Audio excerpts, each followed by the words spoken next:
Hey guys, Dank here. We're going to do a very brief tutorial for the Link to the Past Randomizer, getting things set up. This is going to be mostly aimed towards beginners, people that are kind of getting into the Link to the Past Randomizer and aren't really sure what to expect from it. So this is a brand new seed. The settings for this particular seed are going to be random crystals to get into Ganon and 7 to kill Ganon, random to get into Ganon's tower and 7 to kill Ganon. Advanced item placement, and everything else is pretty much standard. It is an open world, so we can start either at the Sanctuary or at Link's house at the beginning. We don't have to go through the whole rescuing Princess Zelda scene at the beginning of the game. So just going to go over some really brief basic things. So you're going to see over here on the left-hand side of my screen, right below me, that's my tracker.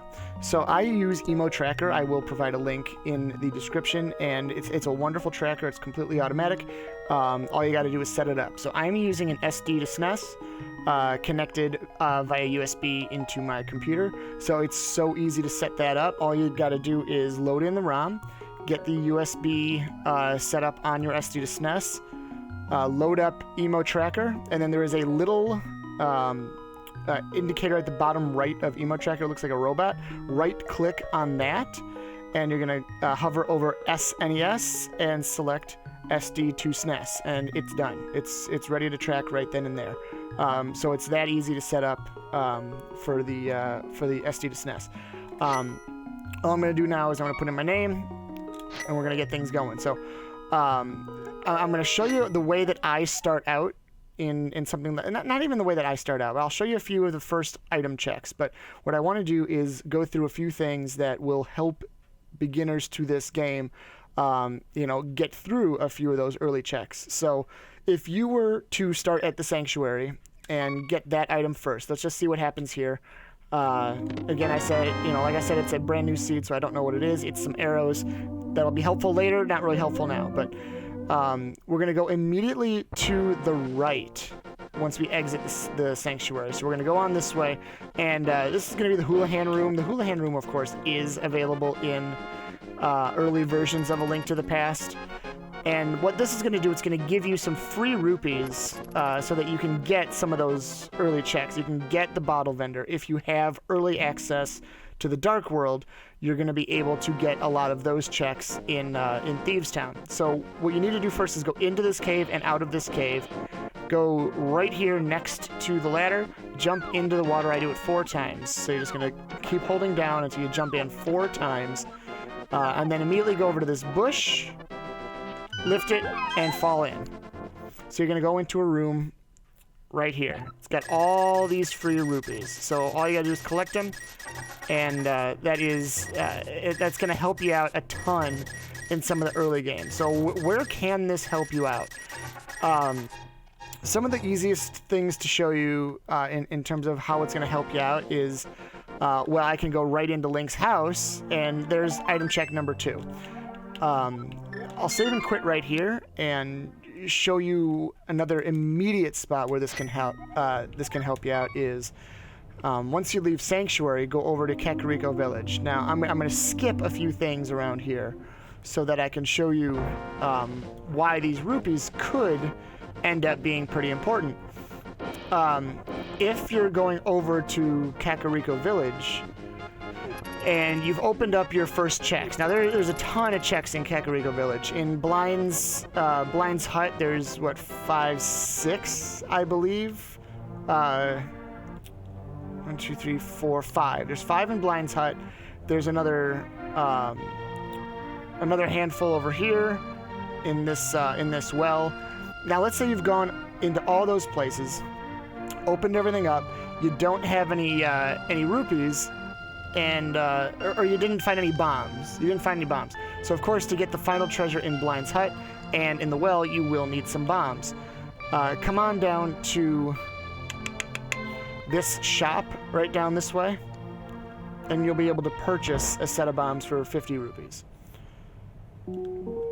So this will get you through a lot of early game checks, such as inside of this old lady's house. There is a bombable wall that has a check in it. So You want to lay down the bomb, toss it, and without bombs you would not be able to do that. So that's why some of these early rupees might be a big help. It is a bit of a time loss if you're, you know, in a racing setting, but if you're just learning and you're not sure of any other, you know, backup strats or anything like that, this is a very, very easy way to get some early bombs and ensure that that you'll be able to find all these early items.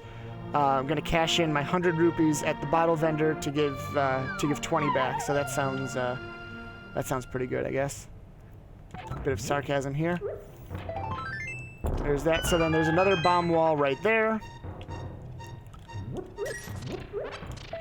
That will open up and get that one. And then the final bomb check is going to be down in Blind's Hut. So you would collect all of these. I'm not going to right now. We're just trying to walk through this seed right now to show you kind of why these rupees can be very, very helpful. So then the final bomb check in Kakariko Village is going to be down here in Blind's Hut. Now there is one more spot where you can use these, actually 2 more spots where you can use these bombs, and I'll show you those right now too.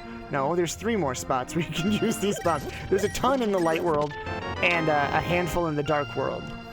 As you can see, once I bought those bombs and I picked up that bag of magic powder, it automatically lights up on my tracker. So that's something that's really nice. And until you get comfortable, you know, finding your items and marking them yourself, I always suggest to get the auto tracker to be able to keep track of things. One more bomb check down this way. And then once I go through where some of these bomb checks are, then I'll show you kind of my early route through this game. So there's going to be another bomb check inside of here, and that, of course, gets you into the maze minigame that may or may not have a necessary item to it. So we'll just check it out real quick, see what we got. It's a little faster if you have a sword, but it's not too bad. You have 15 seconds to clear it, so you should be able to get through that, no problem. We'll take this heart container. Yeah.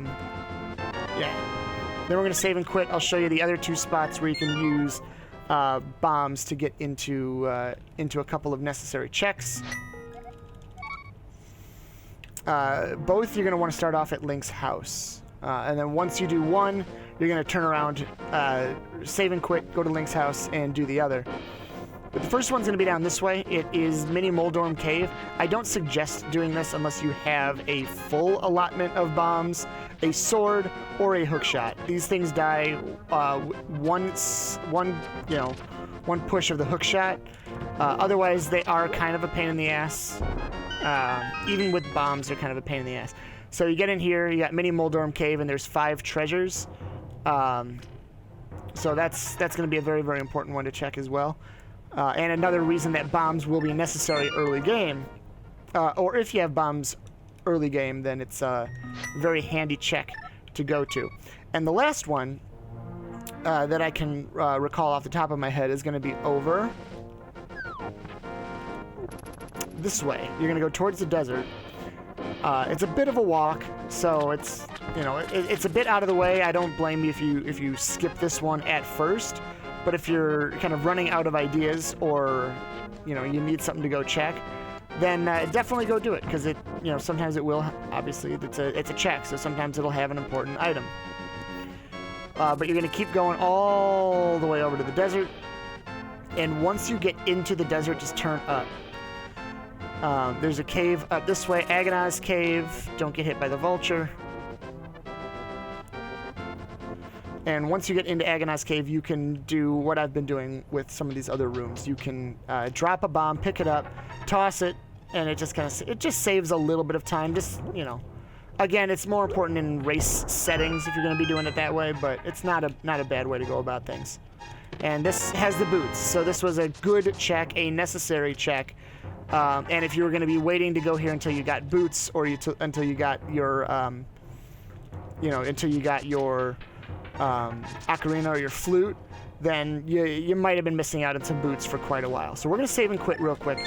And I'm going to go through all the early checks that I do. I'm going to go through all the early checks that I do in kind of the order that I do them. So First thing I do, I will start at my house. Typically, I'll start at my house. I'll get this one right here.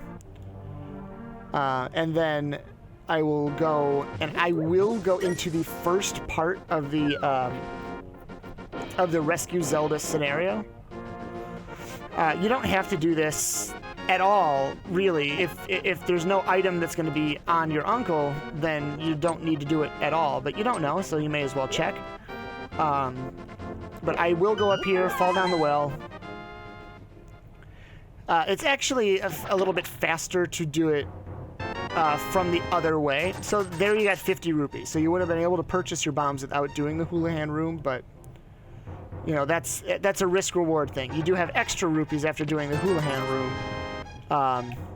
So, you know, if you want to take that little extra time to do that, then that's just kind of your call. So there was nothing in that space that would give me any reason to go deeper into Hyrule Castle. Nothing. If I don't have a weapon, I'm not going into Hyrule Castle. So the next thing I do is I will go to the Sanctuary. And this is where I would, if I chose to do it, do the Houlihan room. Get this, and I have the boots. You probably wouldn't have the boots at this point, but I'm just gonna dash while I can.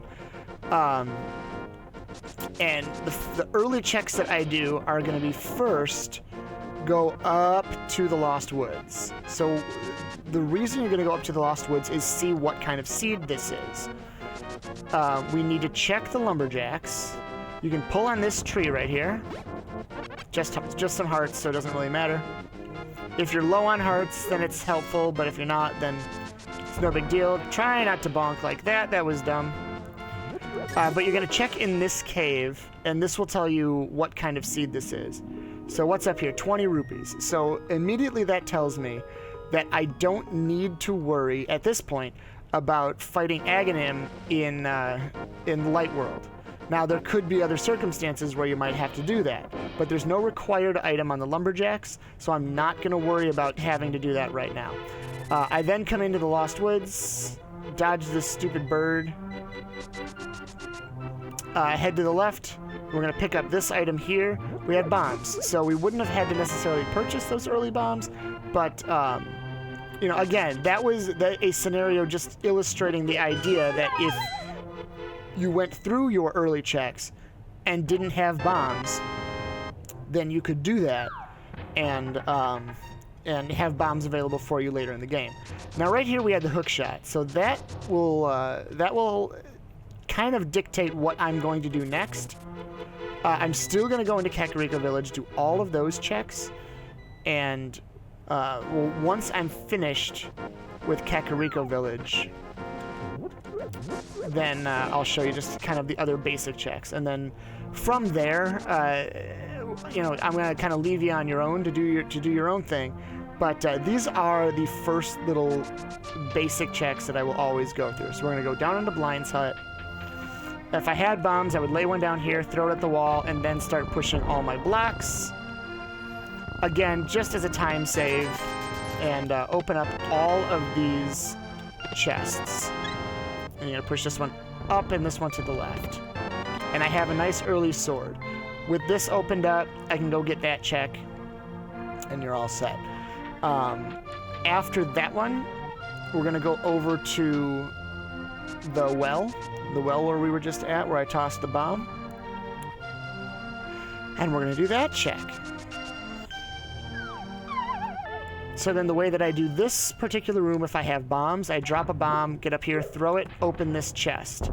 Because then, as I'm opening that bomb explodes, opens this, I go in here and check this treasure. Then I go over here and get these in succession. And I got the gloves. So the gloves are pretty nice. Gloves open up quite a bit. Gloves will open up Death Mountain. Gloves will open up some of the rocks where the thieves live, where you can get some rupees if you need them. Rock will, or the gloves will open up the back of Desert if you need to go into the Desert Palace in the Light World, and a few other things in the Dark World they'll open up. So you're gonna talk to this guy, spend 100 rupees, you get his treasure. That's when I'll come down here and do the chicken coop, and then I come into the back of the tavern. I do this one. If I had a bottle at this point, then I would go to, like, right across the street, go talk to Sick Kid, and he gives me another item. But I don't have a bottle. We're going to save quit. And these will be the last few that I do for you. So, one that I did miss is, before I save quit out of Kakariko, I will generally go check out the library, which you would not be able to access without boots. We have boots, we can access it, but I would go check the library to see if the boots would be required.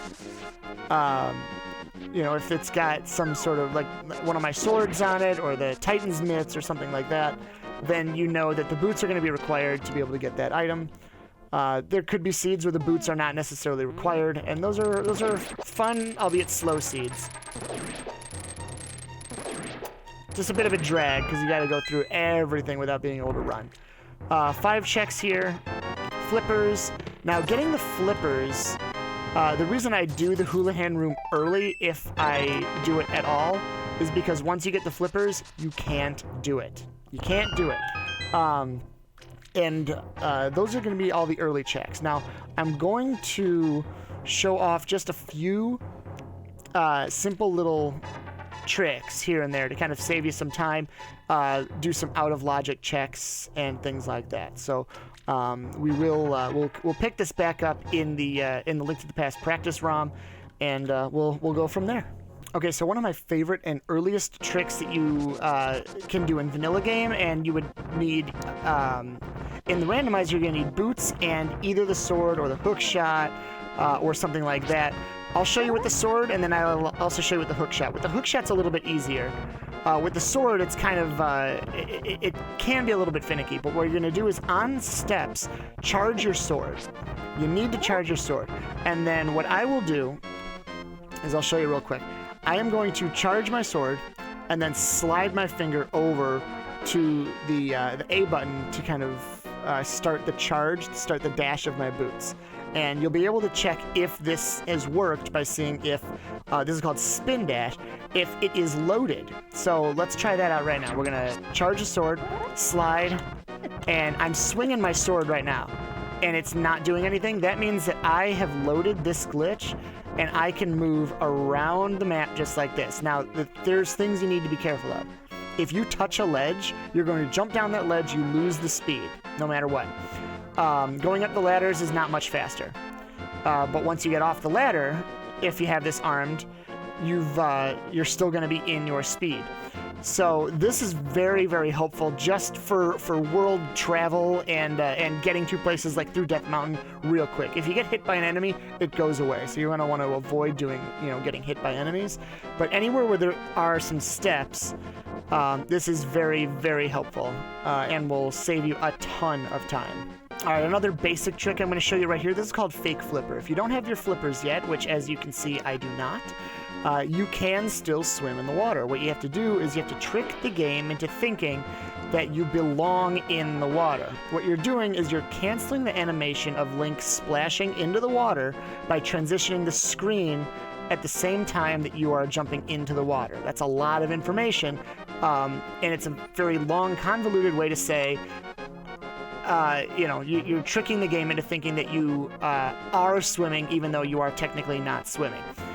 One of the best and easiest ways to use this trick is going to be right on this screen. So you're traveling from the area of the dam, and you're going to go on over this away until you get to this bush. Once you get into this bush, you're going to make sure you're lined up with this wall right here. Walk into the bush, hold your sword out, and swing at the bush. And then, after you do that, you're going to be going diagonally up and to the right until you jump into the water. That should arm this trick, and you should just be swimming at that point. So, the important thing to do is, as you're jumping into the water, make sure you're holding right, because when Link lands, he does move a little bit based on the direction that you are holding on your D-pad. So as you can see, I have no flippers, but I am in fact swimming. You have tricked the game into thinking that you belong in the water. You swim through any body of water, even these light blue ones where you should just be walking. Now, how do you use this in the best possible manner for the randomizer? Well, first thing I do is I go up and get the item from the hobo under the bridge. So now this is the practice ROM, so I know what the hobo is going to have. He's going to have a bottle for me. But in the randomizer, he could have any number of things. He could have, you know, your fire rod. He could have a sword. He could have a piece of heart. He could just have rupees. He could have nothing. But you're going to come up, talk to him, blah, blah, blah, blah, blah. Once you've done that, now if you try to jump in the water right here, you are no longer armed, and you cannot fake flipper. But there is a spot where you can line Link up right here. Right here. So I'm going to see if I can't... it's not going to capture... It's not capturing my cursor right now, but let me look at Link's feet. There's this little... Hold on. Let me make sure that this can capture my cursor. Because I want to make sure that... of course it's not going to do it. Oh, well. That's fine. That's fine. But this position, you're going to be just about... Link's sprite is about divided in half at the bottom of that little fireplace there. The bottom of that little campfire, excuse me. And then you're going to walk to the right, jump into the water, and hold right. That will push you far enough to jump into the water and transition screen at the same time. That's one usage of this. The other usage that's going to be very helpful for you is... if you come on down this way, now be careful not to get hit. If you get hit, it is going to be a KO. You are just going to die at that point. Going into that warp will bring you up to Zora. And if you remember, right behind this waterfall right here, there's a fairy and 2 item checks. So the only way that this works, and this is very important, the only way that this works is if, while fake flippering, you do have the Moon Pearl. If you do not have the Moon Pearl, this is not going to work. So you're going to go into the waterfall, immediately go back out, and that is going to cause Link to do what's called water walking. You are now walking on the water. Congratulations. In the randomizer, there are item treasure chests right here and right here. So this is another way that you can use fake flipper. Now, these checks wouldn't be in logic if you don't have the flippers. So it's not necessarily... it's not always a good idea to do it, but it's not always a bad idea to do it. So it is completely a player preference thing. Sometimes it really does give you a leg up on the competition, and sometimes you're just going to find nothing, and you've set yourself back a little bit. So it's a gamble. It's a big gamble. But sometimes that gamble can pay off. And the last thing that we're going to be able to do here is we can go visit Zora. Careful again not to get hit. If you get hit while in the deep water, you're going to be stuck in a constant state of trying to dive into the water, and you can't because you don't have flippers. So if you're going to walk on up this way,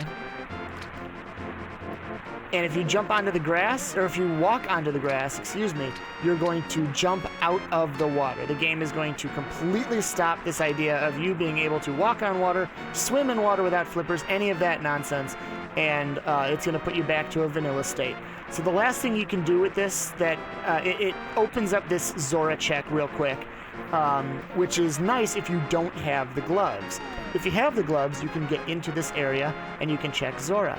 If you don't have the gloves, go through that portal and you can still check Zora, and you don't need to have access to your first level gloves. So that's how you're going to do fake flipper. Pretty simple, and again, it's a gamble. It's a risk reward. It's not in logic, so the game's not going to be expecting you to go up this way at this point. But it could have some later level items that will help you in some of your dungeons. Okay, next, I didn't show you up on Death Mountain how to do the spin dash when you have hook shot and boots. So I did show you how to do it when you had sword and boots. I did not show you hook shot and boots. This one is even easier than sword and boots. This one, literally, all you gotta do is hit these two buttons, the Y and A button, simultaneously while you're on steps. So you're gonna just do one of these things, and it works. It's armed and it works. So you can still check if it's working by trying to slash your sword. And you see I'm on the steps. I can't slash my sword, but I can walk at supersonic speed. So that's another really, really easy one that you're gonna wanna know how to do. All right, now I'm going to get into some of the harder tricks. We're going to start doing a couple of bomb jumps.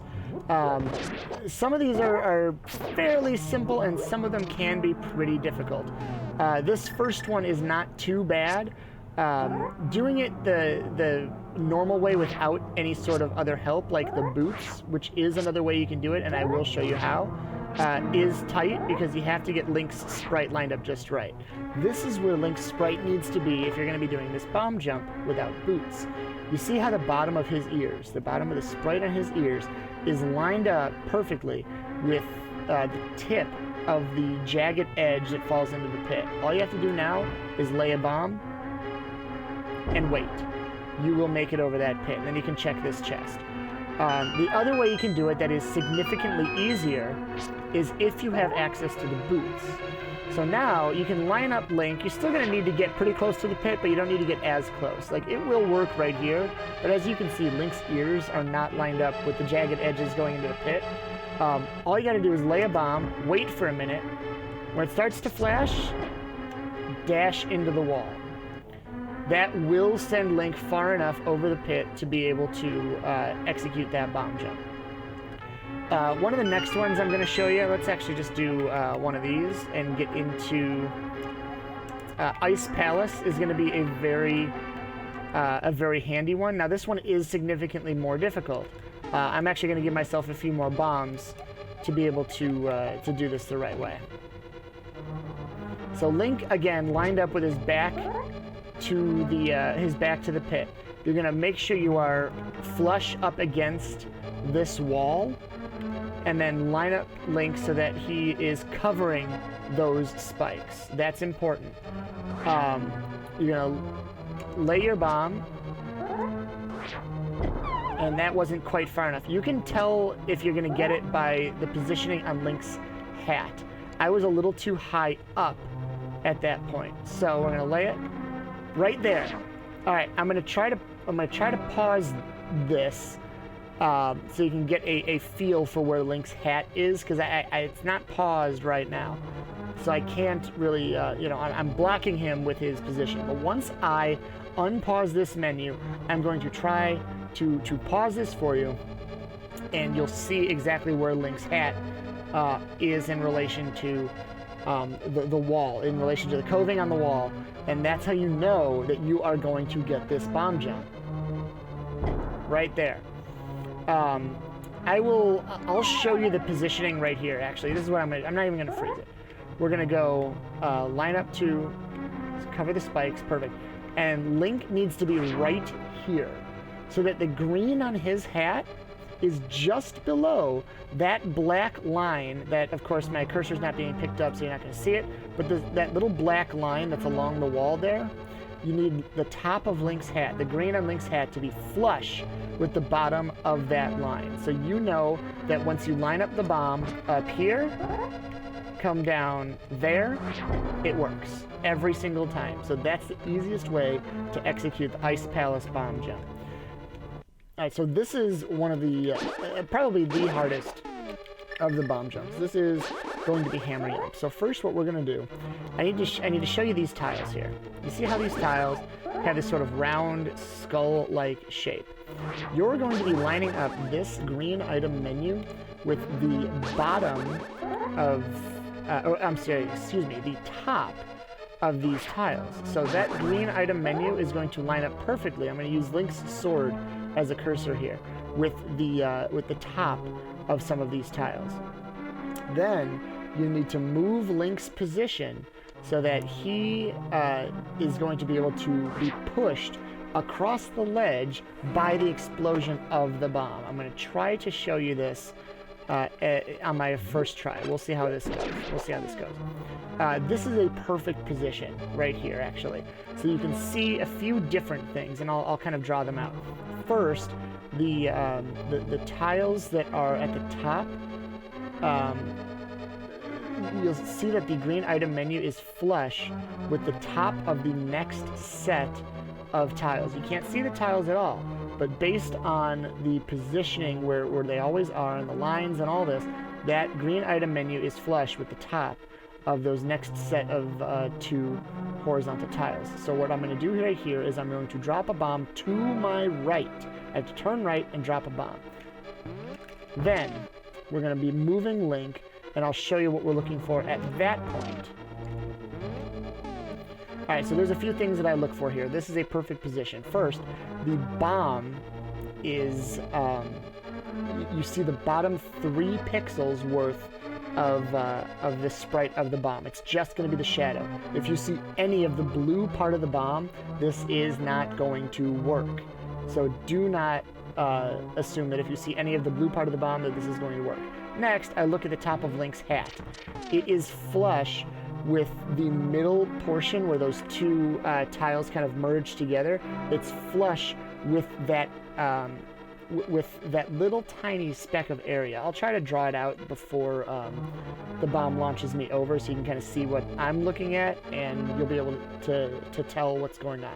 But once the bomb explodes, I have to hold up on the D-pad to make sure that I get across and clip into the wall, and I'm able to access the chest. So let's see how it goes.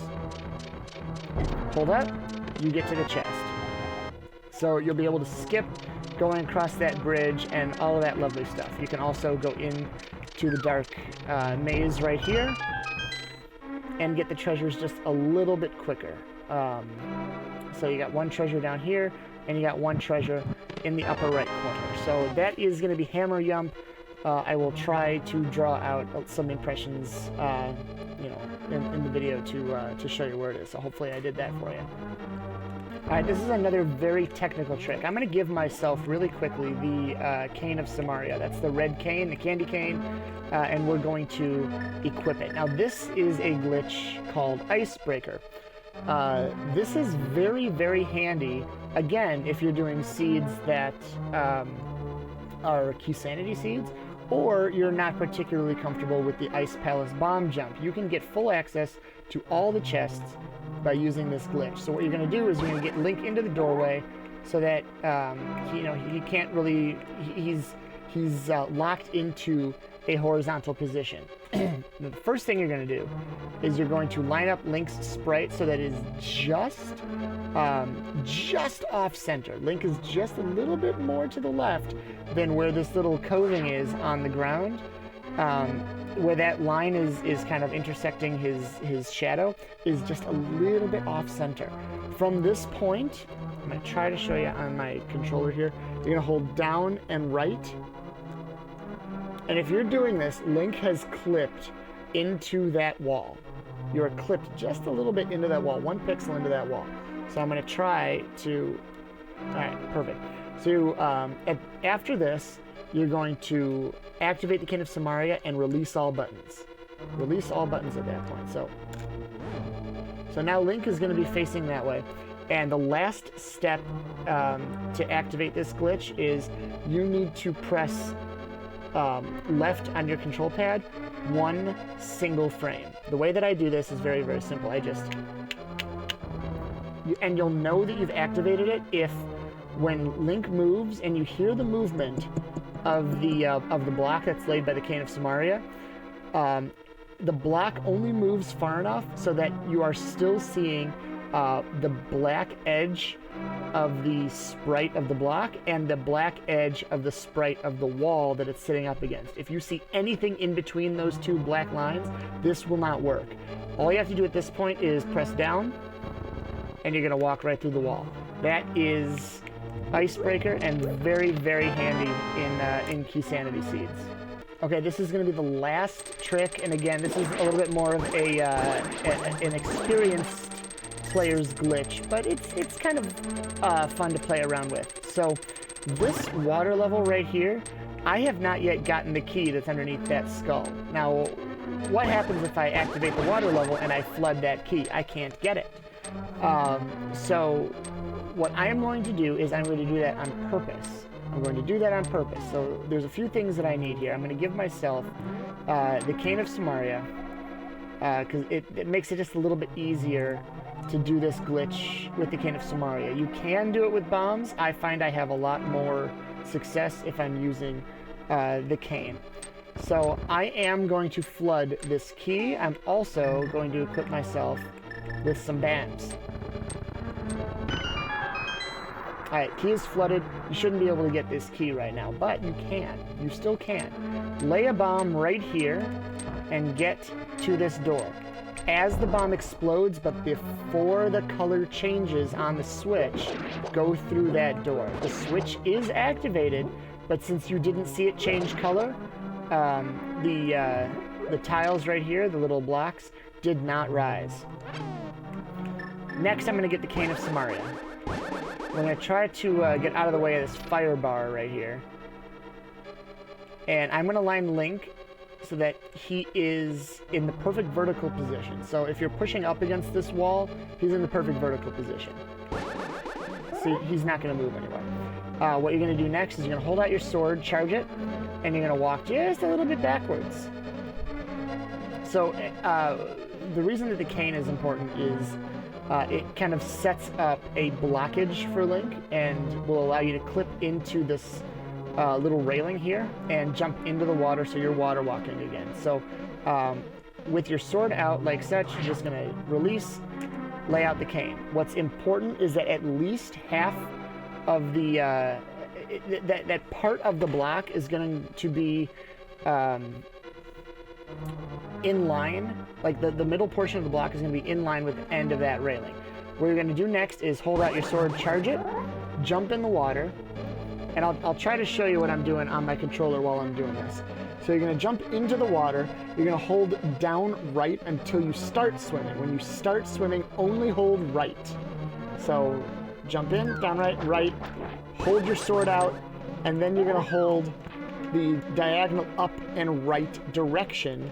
That causes Link to clip into the wall, and you're able to jump into the water right here. You're walking on the water, you can still use the doors, and you are able to get the key that would be underneath this pot. Once you get in here, that switch is activated, and the rest of the left side of Swamp Palaces open up to you. So I hope that these have helped you out, and you're going to be using some of these to get through your Link to the Past Randomizer seeds.